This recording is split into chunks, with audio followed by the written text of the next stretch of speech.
તો બાળકો આજનો આપણો ટોપિક રહેશે કેપેસિટરમાં સંગ્રહ પામતી ઉર્જા. કેપેસિટરમાં ઉર્જા કઈ રીતના સંગ્રહ પામે છે એ આપણે જોવાનું છે. ચલો સમજીએ કે આપણે એક કેપેસિટર તૈયાર કરવાનું છે. એની બે પ્લેટ છે, એને આપણે બેટરી વડે કનેક્ટ કરીએ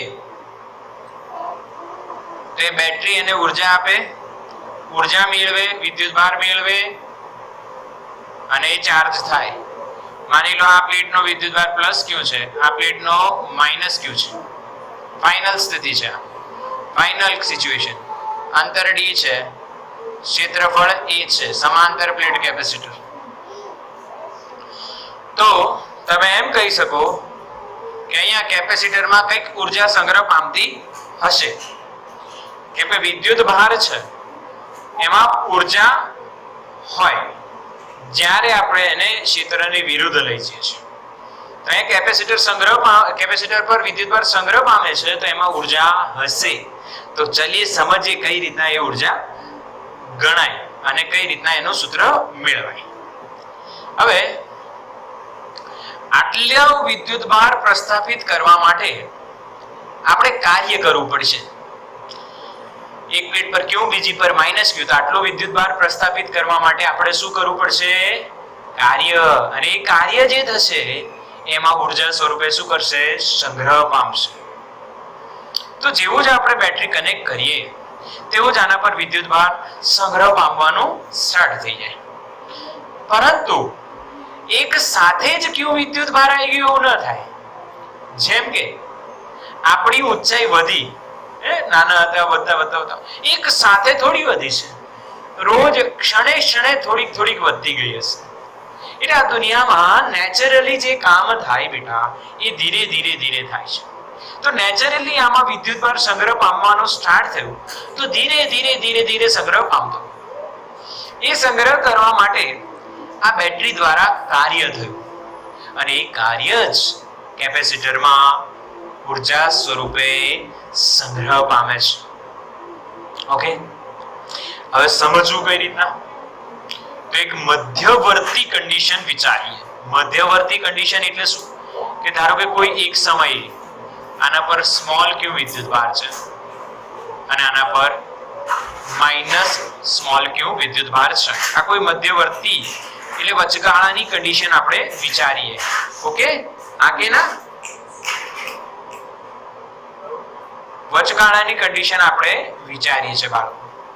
તો આ વચગાળાની જે કન્ડિશન છે એમાં V વિદ્યુત સ્થિતિમાનનો તફાવત છે બે પ્લેટ વચ્ચે અને Q વિદ્યુતભાર છે. તો કેપેસિટન્સ કેટલું થશે?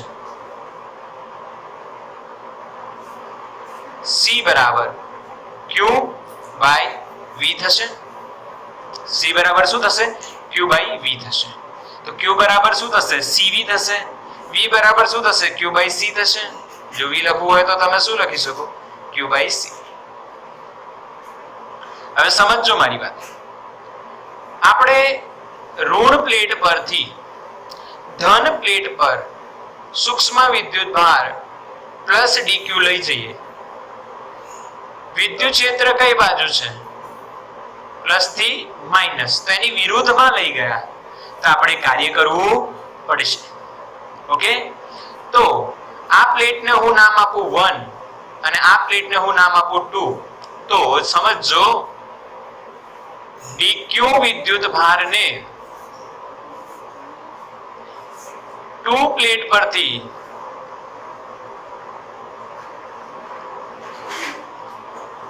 પ્લેટ 1 પર લઈ જવા કરવું પડતું સૂક્ષ્મ કાર્ય dw બરાબર q into v. આપણને ખબર છે dq into v. q into v નહીં, dq into v. વિદ્યુતભાર કેટલો લઈ ગયા આપણે? dq. અને વિદ્યુત સ્થિતિમાનનો તફાવત કેટલો છે? v. એટલે શું લખાશે?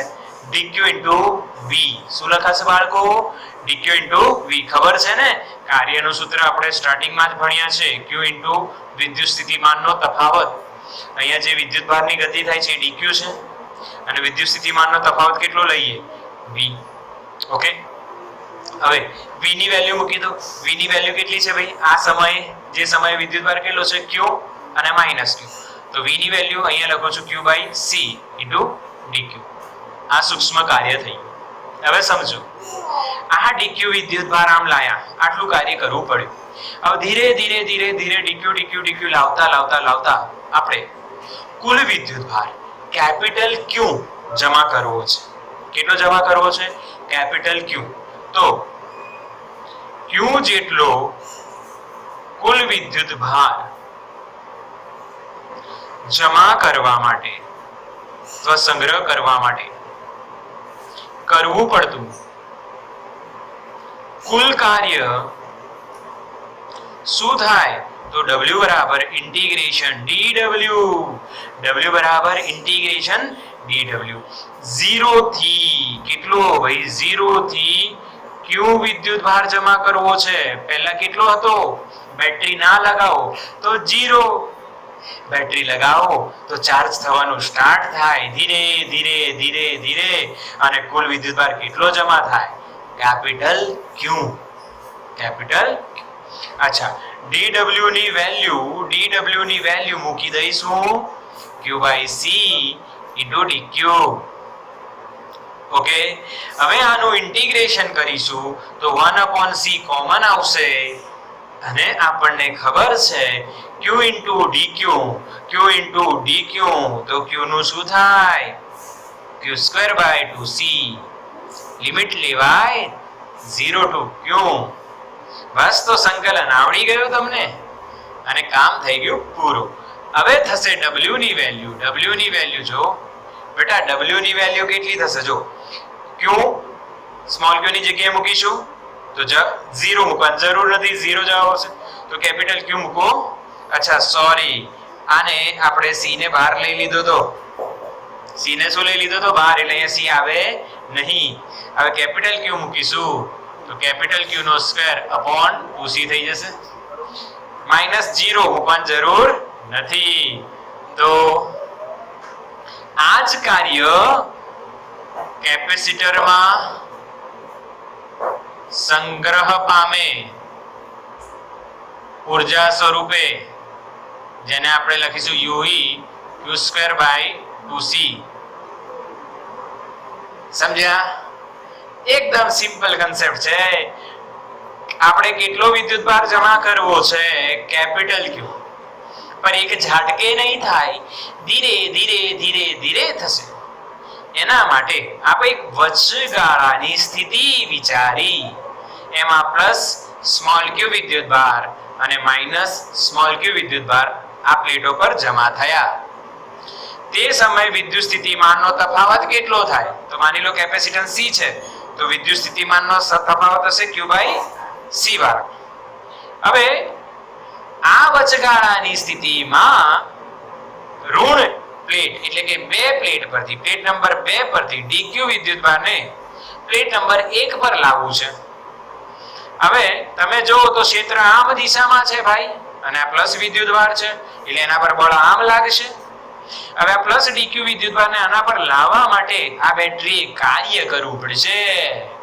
અને ઈ કાર્ય કેટલું થશે dw બરાબર dq * v અચ્છા તો v ની વેલ્યુ મૂકી q/c આટલું સૂક્ષ્મ કાર્ય કરવું પડ્યું dq ને 2 પરથી 1 માં લાવવા માટે હવે આપણે વિચાર એવો કર્યો છે કે આવી રીતના લાવીને નાના dq ને લાવીને કુલ વિદ્યુતભાર કેપિટલ Q કરી દેવો છે તો એના માટે Q જેટલો કુલ વિદ્યુતભાર જમા કરવા માટે ટોટલ કાર્ય કેટલું થાય તો સૂક્ષ્મ કાર્યોનો સંકલન કરી દેવું સંકલન કરો q²/2 થાય સોલ્વ કરો તો w બરાબર q²/2c થાય તો આ જે કાર્ય આવ્યું બાળકો આ કાર્ય કેપેસિટર પર કુલ ક્યુ વિદ્યુત ભાર 0 થી ક્યુ વિદ્યુત ભાર જમા કરવા માટેનું થાય.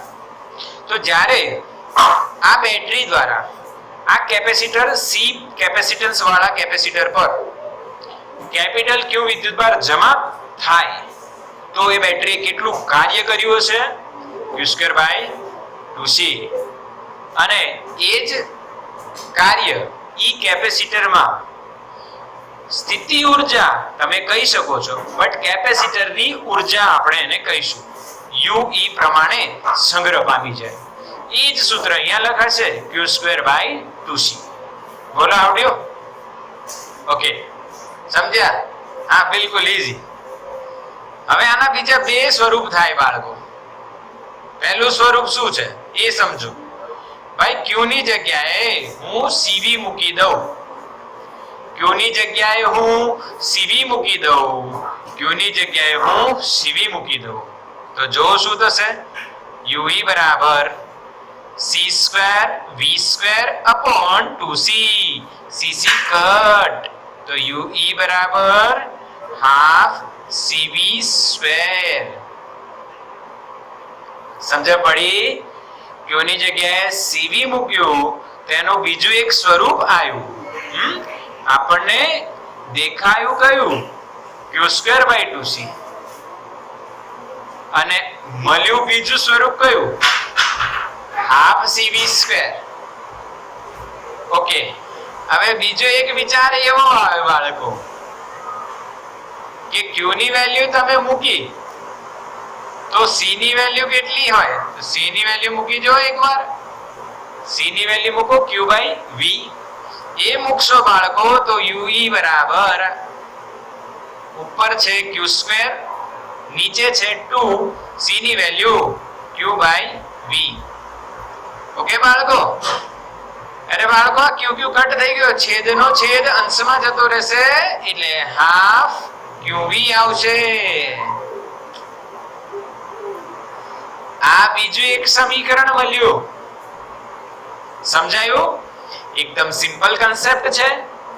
જે પહેલું ઇક્વેશન આપણને મળ્યું q²/2c, એ q²/2c માં q ની વેલ્યુ મૂકો તો હાફ cv² અને c ની વેલ્યુ મૂકો તો હાફ qv. આમ બે બીજા સમીકરણ મળી જાય. સૌથી મસ્ત સમીકરણ છે આ વાળું.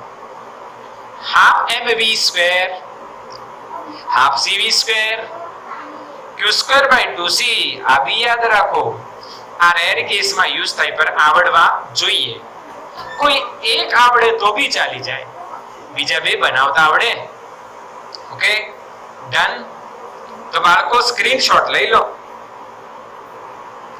આ પતી ગયો આપણે ઊર્જાનો કન્સેપ્ટ કે કેપેસિટરમાં કેટલી ઊર્જા સંગ્રહ પામી બાળકો. ઓકે, આગે ના સમજ્યા પડી ગઈ? બિલકુલ ઈઝી કોન્સેપ્ટ. બિલકુલ ઈઝી કન્સેપ્ટ બાળકો. ચલો,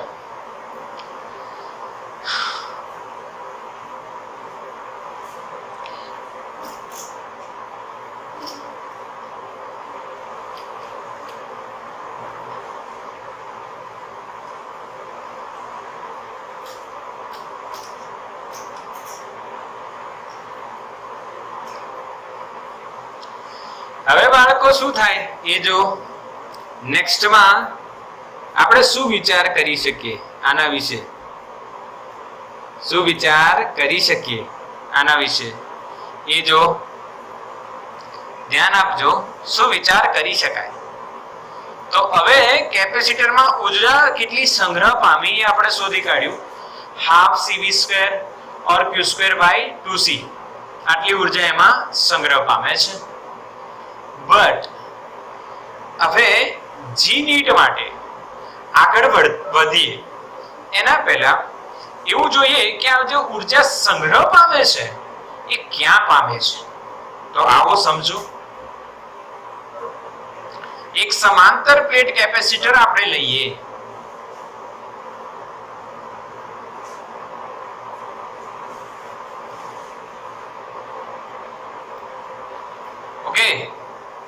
આ પ્લસ પ્લસ ધન વીજભાર થઈ જાય, આ માઈનસ માઈનસ.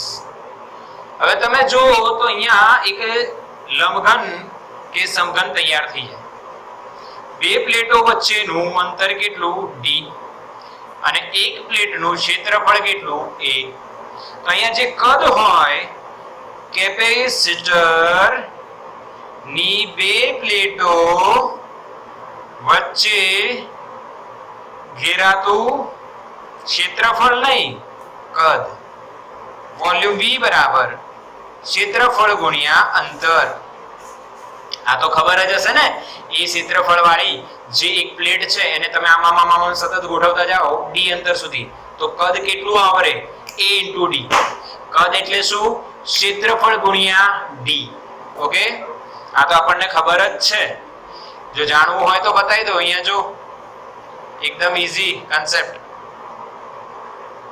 સમઘન લઈ લો જેની બાજુ કેટલી હોય l. તો આ જે બાજુ છે એનું ક્ષેત્રફળ કેટલું થાય? a ને a બરાબર l². તો સમઘનનું કદ કેટલું થાય? l3. l3 ને શું લખાય? l² * l.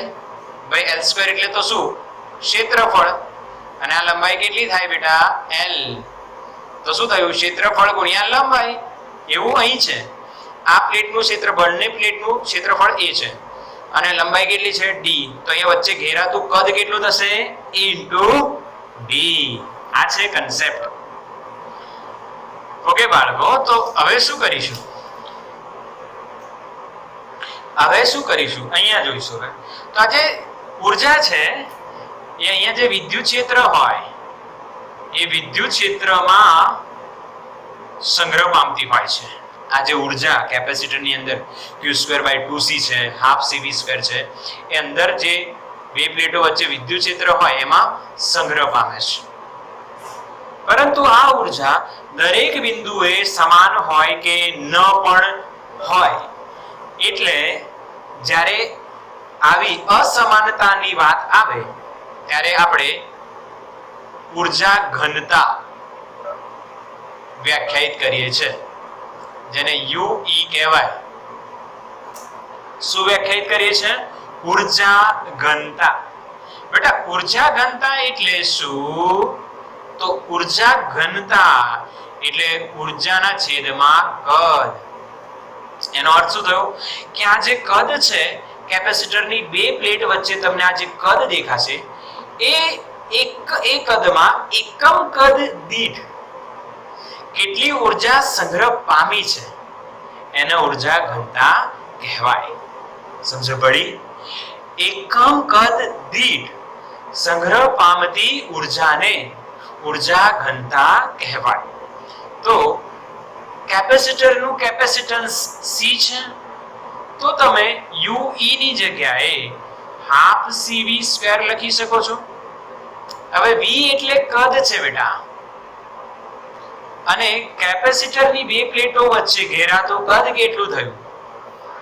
a * d થયું. હવે આપણે એવું બોલી ગયા કે આ જે ઉર્જા છે એ વિદ્યુત ક્ષેત્રના સ્વરૂપે સંગ્રહ પામે છે. તો આ વસ્તુ ત્યારે જ સાબિત થાય કે જ્યારે અહીંયા વિદ્યુત ક્ષેત્ર હોય સમીકરણમાં. તો આઈએ જોઈએ. તો 1/2 આગળ લઈ લઈએ. c નું સૂત્ર લખીએ તો a∈0/d. અહીંયા કોઈ માધ્યમ નથી એવું માનીએ, વચ્ચે શૂન્યાવકાશ કે હવા માનીએ તો એટલે ε0. v વિદ્યુત ક્ષેત્ર છે E, બે પ્લેટો વચ્ચેનું અંતર છે d. તો એક સૂત્ર તમને ગોખાવડાયું હતું, સમજાવડાયું હતું અને શોર્ટકટ પણ બતાવ્યો હતો. E બરાબર v/d. ઓકે, તો v બરાબર શું લખાશે? ed. એટલે અહીંયા થશે e² * d². કારણ લખી શકીએ છે v બરાબર ed. E વિદ્યુત ક્ષેત્ર, d ડિસ્ટન્સ અને બે પ્લેટો વચ્ચેનો વિદ્યુત સ્થિતિમાનનો તફાવત કેટલો? v. તો v ની જગ્યાએ શું લખીશું? ed. નીચે ad. બસ a કટ થઈ ગયું, આ d² અને આ d² કટ થઈ ગયું. તો બચ્યું શું? ½ ε0 e². આ થઈ ગયું બાળકો ઊર્જા ઘનતાનું સૂત્ર. કોનું સૂત્ર થયું? ઊર્જા ઘનતા. ઊર્જા ઘનતાનું સૂત્ર શું? Half epsilon not E square. Half epsilon not E square. આગળના ચેપ્ટર્સમાં આપણે વિદ્યુત ક્ષેત્રની જગ્યાએ ઈઆરએમએસ આવે. શું આવે? ઈઆરએમએસ એ બી જોઈશું. ઓકે, હવે ઊર્જા ઘનતાનો એકમ શું થાય એ જો. ઊર્જા ઘનતાનો એકમ શું થશે? જૂલ પર મીટર ક્યુબ. સમજ પડી? જૂલ પર મીટર ક્યુબ. એમએલટી પણ બનાવી શકો છો. m1 l-1 t-2 આવશે. બનાવી જોજો. જૂલ નું 12 - 2 m1 l2 t-2. Metre cube નું l3 સોલ્વ કરશો તો મેં બોલ્યો એ આન્સર આવી જશે. ઓકે, તો અહીંયા જે ઊર્જાનો ટોપિક છે અને ઊર્જા ઘનતાનો ટોપિક છે according to our text book A complete થાય છે. સ્ક્રીનશોટ લઈ લો બાળકો.